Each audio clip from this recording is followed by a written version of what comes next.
5তম second বলতে বোঝায় only 5 second. Only 5 second বলতে কি বোঝায়?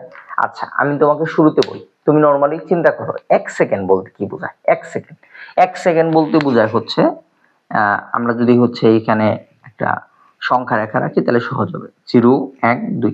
এখন ধরো এগুলো সেকেন্ড নিলাম, 0 সেকেন্ড 1 সেকেন্ড 2 সেকেন্ড। এখন খেয়াল করো 1 সেকেন্ড বলতে তুমি কতটুকু বুঝো? 1 সেকেন্ড বলতে হচ্ছে এই যে 0 থেকে 1 সেকেন্ড, এই যে 1 সেকেন্ড এই পর্যন্তকে আমরা হচ্ছে কি বলতেছি 1 সেকেন্ড। তো তুমি যদি হচ্ছে 2 সেকেন্ড বলো, 2 সেকেন্ড হচ্ছে এই 1 সেকেন্ডের শুরু থেকে এই 2 সেকেন্ড, এইটুকু হচ্ছে আমাদের কি 2 সেকেন্ডের যে মানে টাইম ইন্টারভেলটা, মানে টাইমের যে সীমানাটা।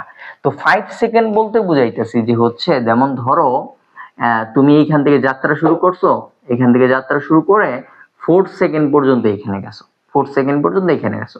আবার সেম ভাবে তুমি এখান থেকে যাত্রা শুরু করে 5 সেকেন্ডে এইখানে আসলাম এখানে। তার মানে হচ্ছে তোমার এই অংশটুকু অনলি 5তম সেকেন্ড। এই অংশটুকুর যে টাইমটা সেটা হবে কি 5তম সেকেন্ড। তো আশা করি এই বিষয়টা বুঝতে পারছো যে 5তম সেকেন্ড বা 10তম সেকেন্ড মানে এক্সাক্টটা তম সেকেন্ড কিরকম আর নর্মাল সেকেন্ড কিরকম। নর্মাল সেকেন্ড হচ্ছে 0 থেকে 5 সেকেন্ড পর্যন্ত, আর হচ্ছে তম সেকেন্ড 5তম সেকেন্ড হচ্ছে কি যে ওই সেকেন্ডের যে ইন্টারভেল মানে পূর্বের সেকেন্ড থেকে ওই সেকেন্ড পর্যন্ত যতটুকু টাইম সেইটুকুকে বোঝায় হচ্ছে তম সেকেন্ড।